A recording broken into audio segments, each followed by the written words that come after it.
Hi, CSAT 2021 aspirants, welcome to our YouTube channel. My name is N. Srihari, Arithmetic, Reasoning, CSAT faculty, newspaper columnist. CSATకు సంబంధించి మన video 11th video అండి. ఈరోజు date 11/6/2021 అండి. Date ప్రకారంగా videos తయారు చేస్తున్నానండి. 11th అంటే ప్రైమ్ నెంబర్ అండి, 6 అంటే perfect number. That is the today date. Okay అండి. First question. As per agreement with a bank, a businessman had to refund a loan in some equal installment without interest. After paying 18 installments, he found that 60% of his loan was refunded. How many installments were there in the agreement? 60% లోను అతను pay చేశాడంటే అది 18 ఇన్స్టాల్మెంట్స్కి equal అండి. అదే మన problem చెప్పింది. అయితే loan మొత్తం ఎన్ని ఇన్స్టాల్మెంట్స్ అగ్రిమెంట్ అయ్యారు అంటే లోన్ మొత్తం అంటే 100% అండి. 100%కి అయితే ఎన్ని ఇన్స్టాల్మెంట్స్ వస్తాయి అన్న 60%కి 18 అయితే 100కి 30 వస్తాయి. సెకండ్ మెథడ్ అండి. 16%కి 18 అయితే 100%కి 30 అండి. అంటే మనం 60ని 100ని రేషియోలో మార్చుకుంటే 3:5 అవుతుంది. 3 పార్ట్స్కి వచ్చేసి 18 అంటే 3 × 6 18. అదేవిధంగా 3ని 6తో మల్టిప్లై చేసాం కాబట్టి 5ని కూడా 6తో మల్టిప్లై చేస్తే 30 ఇన్స్టాల్మెంట్స్ అండి. Okay, next question. A bell rings every 18 minutes, a second bell rings every 24 minutes, a third bell rings every 32 minutes. If all the three bells ring at the same time at 8 o'clock in the morning, at what other time will they all rings together? ఓకేనండి. మనకి 18, 24, 32కి ఏం చేయాలంటే అండి LCM తీసుకోవాలండి. LCM ఎలా వస్తుందంటే నేను ఇక్కడ లాస్ట్ వీడియోలో కూడా చెప్పానండి. ప్రైమ్ ఫ్యాక్టరైజ్డ్ మెథడ్లో మనకు ఎర్లీగా మనం ఆన్సర్ని తీసుకోవచ్చండి. అది ఎంత వస్తుందంటే 288 minutes వస్తుంది. దాన్ని మనం అవర్స్లో కానీ చేంజ్ చేసుకున్నట్లయితే 4 hours 48 minutes వస్తుందండి. అవి ఎప్పుడు స్టార్ట్ అయినాయంటే మార్నింగ్ 8కి అన్నారు కాబట్టి అక్కడి నుంచి మళ్ళీ 4 hours 48 minutesకి అవి అన్నీ కలిసి రింగ్ అవుతాయండి. ఆ టైం ఎంత అంటే 12 hours 48 minutes అండి. ఓకేనండి. నెక్స్ట్ అండి. A worker reaches his factory 3 minutes late. If his speed from his house to the factory is 5 km/h.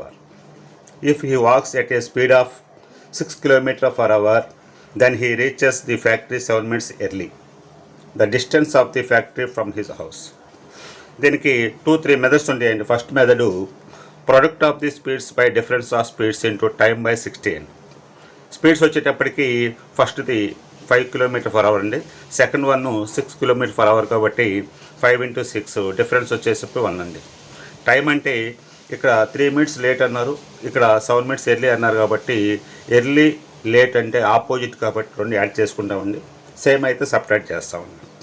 కాబట్టి ఆ విధంగా మనం చేస్తే తన ఇంటి నుండి ఆఫీస్కి ఉన్నటువంటి డిస్టెన్స్ ఎంత అంటే 5 kilometers అండి. నెక్స్ట్ మెథడు డిస్టెన్స్ నేను డి అనుకుంటున్నానండి. డి బై స్పీడ్ అండి. Distance by speed is equal దేనికి సమానం అండి? టైంకి సమానం అండి. ఫస్ట్ ఈ డిస్టెన్స్ని 5 km/h వెళ్ళాడు, తర్వాత డిస్టెన్స్ 6 km/h వెళ్ళాడు. అదే డిస్టెన్స్ని ఆ మధ్య డిఫరెన్స్ 10 minutes అండి. కాబట్టి డిస్టెన్స్ బై స్పీడ్ రాస్తే స్పీడ్ వస్తుంది, టైం వస్తుంది కాబట్టి దానికి ఈక్వల్ చేశాను. ఆ విధంగా మనం ప్రాబ్లం సాల్వ్ చేస్తే 5 kilometers వస్తుంది. అయితే నేనైతే మాత్రం థర్డ్ కాన్సెప్ట్ అనేటువంటిది మోస్ట్ ఇంపార్టెంట్ టైమ్ అండ్ డిస్టెన్స్లో. అది మీకు లాస్ట్ వీడియోస్లో నేను తెలియజేశానండి. నేనైతే మాత్రం ఆ మెథడ్కే సపోర్ట్ చేయగలను. బాగుంటుందండి. ఏ ప్రాబ్లం అయినా చేయగలిగేటువంటి మెథడ్స్. నెక్స్ట్ క్వశ్చన్ అండి. యావరేజ్ ప్రాబ్లం అండి. సింపుల్ క్యాలిక్యులేషన్ కాబట్టి మీరు ట్రై చేయండి. Next question.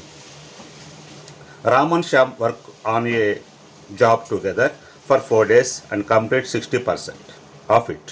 Ram takes leave then and Shyam works for 8 more days to complete the job. How long would Ram take to complete the entire job alone? రాము శ్యాము ఇద్దరు కలిసి 60% 4 daysలో చేశారంటే complete work 100% work ఎన్ని రోజులు చేస్తారంటే 3 daysలో చేస్తారండి రాము శ్యామ్ ఇద్దరు కలిసి. నెక్స్ట్ రిమైనింగ్ వర్క్ 60% వర్క్ వాళ్ళిద్దరు చేశారంటే 40% వర్క్ శ్యామ్ చేశాడండి. అది చేసినటువంటి డేస్ ఎంతంటే 8 days అండి. 40%కి 8 days అయితే 100%కి 20 days పడుతుంది. మరి రామ్ మరియు శ్యామ్లో నుండి మన శ్యామ్ని తీసేస్తే ఎవరు వస్తారంటే రామ్ చేసినటువంటి డేస్ వస్తాయండి. మరి రామ్ మరియు శ్యామ్ యొక్క 1 day వర్క్ 3/20, రామ్ యొక్క 1 day work 1/20.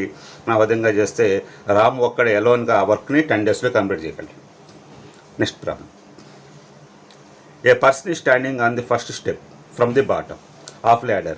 If he has to climb 4 more steps to reach exactly in the middle step, how many steps does he ladder have? Bottom నుండి అతను ఫస్ట్లో ఉంటే 4 స్టెప్స్ వెళ్ళాడంటే అతను ఎంత వెళ్తాడండి? 1 + 4 5 అండి. అంటే బాటం నుండి 5 స్టెప్స్లో, బాటం నుండి 5 ప్లేస్లో ఉన్నాడండి.